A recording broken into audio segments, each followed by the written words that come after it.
Hello students, हम अपने chapter में सब्स्टिट्यूशन रिएक्शंस पढ़ रहे थे जिसमें हमने halogenation, sulphonation, nitration and Friedel crafts reaction पढ़ चुके थे।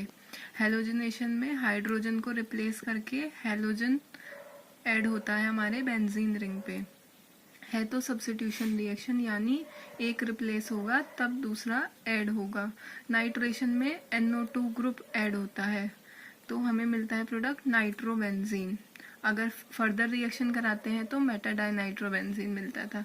सेम प्रोसीजर सल्फोनेशन में है। सल्फोनेशन में सल्फोनिक ग्रुप ऐड होता है जिसमें SO3H हमारे बेंजीन रिंग पर ऐड हो जाता है।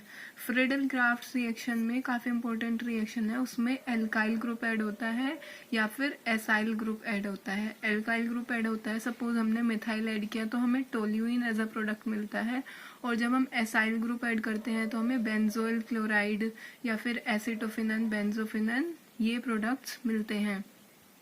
अब अपने सब्स्टिट्यूशन रिएक्शंस को हम आगे कंटिन्यू करते हैं। हमारी नेक्स्ट रिएक्शन है क्लोरोमिथाइलेशन।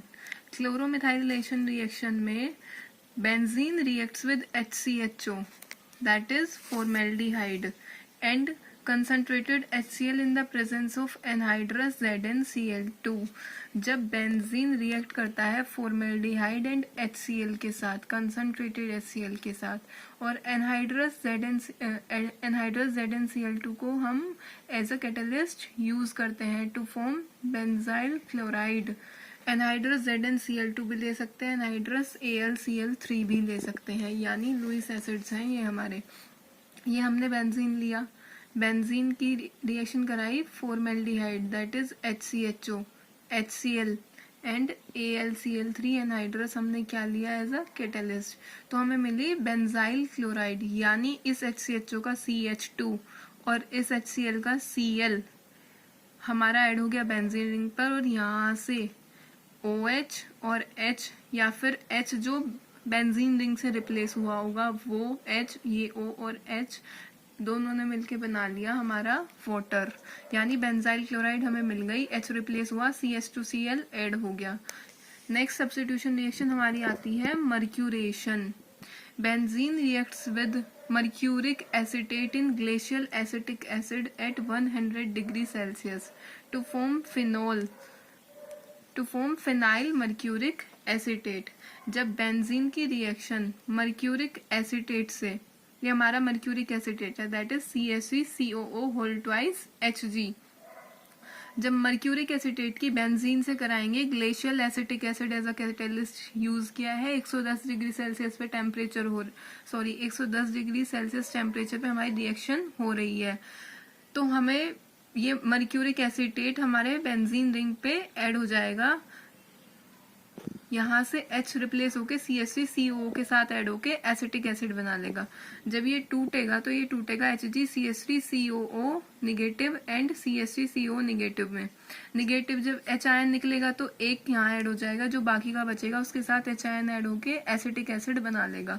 नेक्स्ट हमारी रिएक्शन है कैटेलिटिक ऑक्सीडेशन। बेंजीन वैसे जल्दी से ऑक्सीडेशन रिएक्शन नहीं देता, benzene is not easily oxidised, लेकिन passing of benzene and air over heated V2O5 को हम वेनेडियम पेंटोक्साइड बोलते हैं एट वेरी हाई टेम्परेचर। जब हम बेंजीन और एयर को वेनेडियम पेंटोक्साइड पे पास कराते हैं 410 से 430 डिग्री सेल्सियस पे, तो एज अ रिजल्ट हमें क्या मिलता है, मैलिक एनहाइड्राइड मिलती है। यानी 2 मोल लिए हमने बेंजीन के, 9 मोल हमने लिए O2 के, 9 मोलिक्यूल ले लिए ऑक्सीजन के, V2O5 पे पास कराए कितने टेम्परेचर पे, 410 से 430 डिग्री सेल्सियस पे, तो हमें 2 मोल्स मिले मैलिक एनहाइड्राइड के। यानी हमारा टूटा, जो भी रिएक्शन हुई होगी, मैकेनिज्म हम यहाँ पे नहीं देख रहे, 4 वाटर के मोल और 4 CO2 के मोल्स हमें मिले। जब भी किसी एसिड में से, कोई भी हमारा एसिड होता है उसमें से वाटर रिमूव करा देते हैं हम, तो उसकी एनहाइड्राइड बन जाती है। अगर यहाँ पे COOH और यहाँ भी COOH होता, यानी ऊपर से OH या नीचे से H, किधर से भी H2O पानी निकल गया, तो उस एसिड की एनहाइड्राइड बच जाती है। तो ये मैलिक एसिड की एनहाइड्राइड है, तो इसका नाम है maleic anhydride, plus water plus CO2। Next हमारी आती है कंबस्शन रिएक्शन।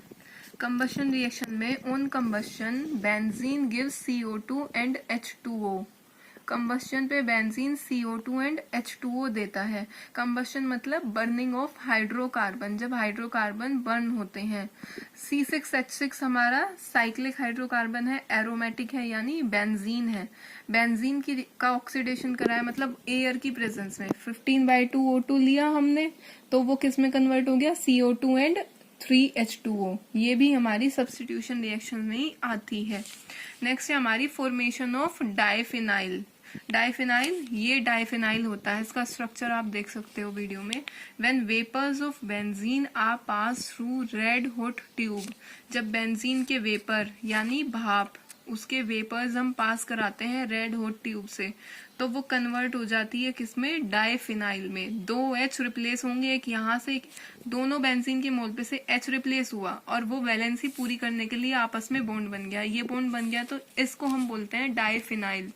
और क्या रिमूव हुआ, हाइड्रोजन एलिमिनेट हो गई।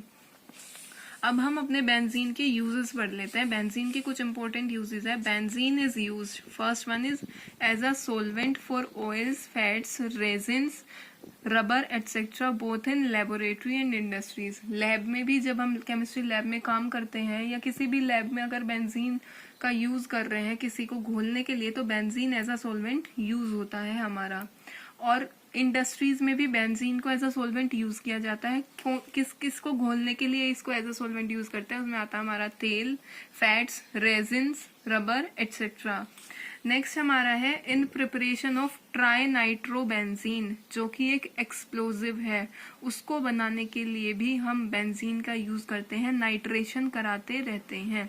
In preparation of try nitrobenzene N explosive and BHC, benzene hexa chloride जिसको हम बोलते हैं BHC, इसका दूसरा नाम लिंडेन भी है और इसको गैमेक्सीन भी बोलते हैं, जिसको खेतों में कीट पतंगे मारने के लिए यूज किया जाता है, that is as an insecticide etcetera. Next हमारा आता है as a solvent in dry cleaning. Dry cleaning में एज अ सोलवेंट यूज होता है बेंजीन। नेक्स्ट है along with petrol and alcohol, petrol और एल्कोहल के साथ साथ बेंजीन को भी मोटर कार में एज अ फ्यूल यूज किया जाता है। ये हमारे कुछ बेंजीन के यूजेस थे। सब्स्टिट्यूशन रिएक्शंस हम पढ़ चुके हैं, एडिशन रिएक्शन हमने पहले ही कर ली थी। नेक्स्ट वीडियो में हम पढ़ेंगे टोल्यूइन के बारे में।